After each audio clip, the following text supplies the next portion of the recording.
Estamos en la cocina con el famoso escaño que todo el mundo conocemos, la chimenea francesa, donde se hacía el escaldado para los cerdos y la comida para las personas. Era el emblema del hogar, era la cocina. Aquí se pasaba la vida, toda la familia y todos los allegados. Servía de cuarto de recibidor, servía para todo, para calentarse, para disfrutar, para comer. El cuarto de estar era donde se hacía la vida completa.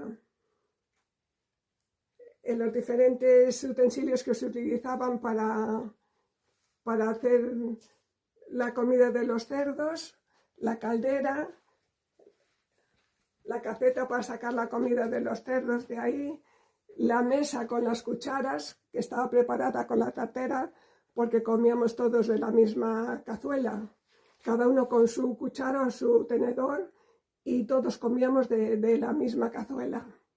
La radio, que llegó ya tarde a este pueblo, allá por los años 80 más o menos.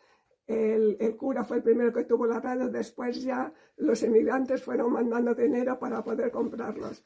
Y las untazas, que era la grasa que se utilizaba para arreglar el caldo gallego, que era la parte del cerdo de la vallada que se mantenía con sal, y durante todo el año es el aderezo que había para hacer la comida, tanto el caldo como a veces las patatas también.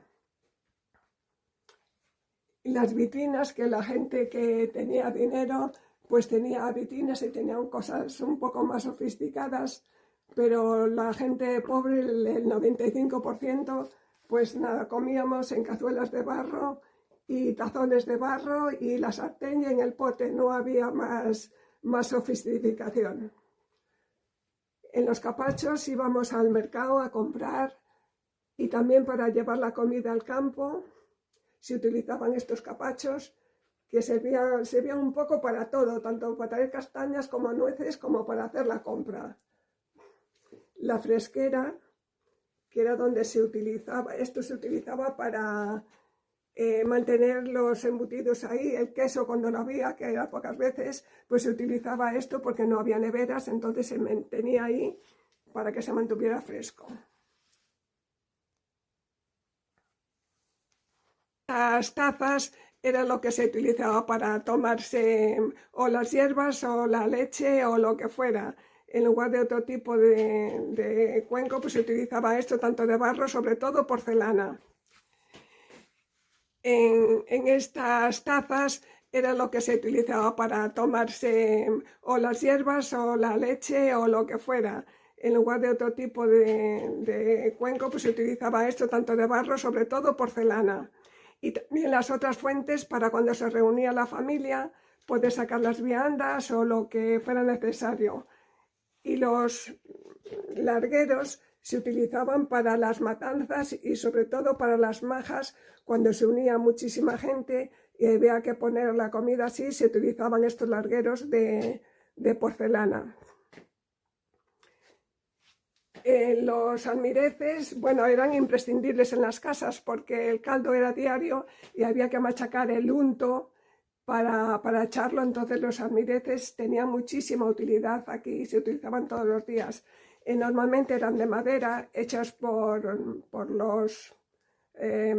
cada uno hacía el suyo en su casa, los padres de familia normalmente, que eran muy artesanos y hacían tanto los almireces como zapatos como lo que se presentara. Y estas son las tarteras de piedra, las tarteras de Pereruela, que se utilizaban para hacer todo también, más que nada los guisos, porque lo que era más como el caldo, cocido y todo eso, se utilizaban los potes de hierro. Esto era para cuando había algo extraordinario, como un pollo o un conejo, cosas así, entonces se utilizaban las cazuelas de piedra. Y se utilizaban siempre, vamos, era lo único que había, los potes y las tarteras de piedra, no había otro medio de poder guisar, porque claro, se guisaba en el suelo, en la lumbre, entonces esto era lo apropiado. Y las planchas, bueno, pues es diferentes modelos, desde el principio, desde las de chimenea a las otras manuales. En las primeras se echaban la brasa dentro y así se planchaba. Las otras eran manuales, se utilizaban para planchar también, pero se calentaban sobre las brasas. Y después empezaron a venir ya las eléctricas, que eran a 125, no se podían graduar, había que tener mucho cuidado con ellas. Y ya poco a poco se fue manejando, fue progresando y así hicieron las de 220, ya con graduación, y ya fue un poco más fácil de planchar. Y la evolución de los cubiertos. En un principio eran de madera, después de hierro, después de aluminio, después alpaca y así sucesivamente. Y esto es un fiel reflejo de la miseria que ha habido siempre en este pueblo, bueno, en toda la comarca. Se utilizaban antes las cosas, se gastaban, no se tiraban, se gastaban hasta que no quedaba nada de ellas. Y esta es la prueba fehaciente de cómo los cuchillos, las navajas, ¿sabes? Se gastaba hasta que no quedaba nada, no se podía estar totalmente gastado. Antes no se tiraba, la palabra tirar no existía. Y cuando se rompía una espumadera, se le ponían unos clavos, se le ponía el trozo que le faltara y se seguía reutilizando porque no había para poder comprar otra. Bueno, pues ya está.